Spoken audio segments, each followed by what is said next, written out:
Mesdames les présidentes, Monsieur le Président, Monsieur le Ministre, mes chers collègues, le projet de loi de finances pour 2017 révèle un budget défense de 32,7 milliards en progression depuis l'année dernière. La déflation des effectifs est enfin stoppée, conséquence de la période grave que notre pays traverse. Cette tendance doit perdurer dans le temps. Toutefois, nous nous interrogeons quant à l'utilité réelle de l'opération dite Sentinelle, dont l'efficacité antiterroriste nous semble faible. Je me dois de déplorer une nouvelle fois que la part belle du budget soit faite à la dissuasion nucléaire, qui engloutit à elle seule plus de 10% des crédits. Pour 2017, 3,87 milliards d'euros y seront dédiés, soit 22,3% de la part réservée à l'équipement. Ce montant, en augmentation par rapport à 2016, devrait grandir de manière exponentielle si on en croit les déclarations de certains responsables militaires et politiques qui proposent de le doubler. Pourtant, en l'état, la dissuasion nucléaire est déjà plus coûteuse que l'ensemble du budget, dédié à l'agriculture, à l'outre-mer, au sport ou encore à la culture. Quelle doit donc être notre priorité? En l'état actuel du monde, il n'y a pas de menace nucléaire pour notre pays. Représentant un coût quotidien de plus de 10 millions d'euros, ces armes servent une vision politique totalement dépassée. Paul Quilles, ancien ministre de la Défense, nous alerte sur une guerre nucléaire qui se prépare. Plutôt que d'attiser les tensions en Europe centrale, je considère que la seule voie pour le gouvernement français serait de prendre des initiatives diplomatiques pour un désarmement progressif multilatéral.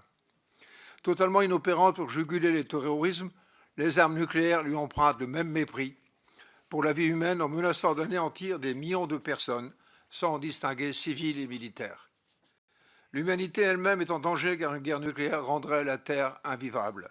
Pendant ce temps, nous devons prendre conscience que nos forces conventionnelles ne disposent pas de matériel moderne dont elles ont besoin. Les orientations de ce budget sont donc de mauvaises réponses aux vrais problèmes. Ne comptez pas sur nous pour défendre l'idée de la nécessité d'un budget à 2% du PIB, comme l'OTAN et les USA voudraient l'imposer au gouvernement européen. Face à la situation catastrophique de notre industrie d'armement, le contribuable irait alors enrichir des entreprises étrangères, comme pour la fabrication de notre fusil ou de nos munitions de petit calibre. Et pour cause de l'achat systématique sur étagère et la sous-traitance sont en train de démolir notre filière industrielle de l'armement. La révélation d'une cartoucherie en Bretagne ne cachera pas le fait que sous l'impulsion de la DGA, notre filière d'armement a été depuis 10 ans systématiquement démembrée. Nos PME sont régulièrement dissuadées de participer au marché public, particulièrement dans l'industrie des coques de bombes et du petit calibre, ce qui contribue à mettre en jeu la vie de nos soldats. De lourds dangers planent également sur la navale. STX, installé à Saint-Nazaire, pourrait en effet tomber dans des mains hostiles, ce qui priverait notre pays de brevets et de savoir-faire cruciaux. Chers collègues, il faut faire cesser la vente de notre industrie stratégique à l'étranger.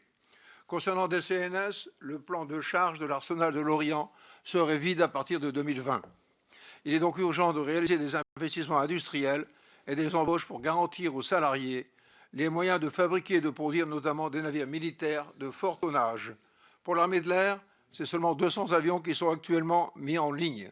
La démonstration est faite que la vente de matériel à l'étranger ne contribue pas au développement de notre armée.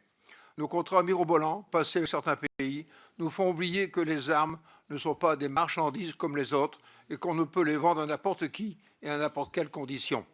Aujourd'hui, les urgences ne sont pas de s'inscrire dans une guerre froide qui n'a pas le courage de dire son nom et qui permet aux lobbies militaro-industriels de relancer la course aux armements nucléaires. Nous avons besoin d'une armée conventionnelle, d'une marine, d'une aviation, d'une armée de terre qui permettent d'assurer réellement la sécurité et la souveraineté de notre pays, de ses abords et de ses zones économiques exclusives.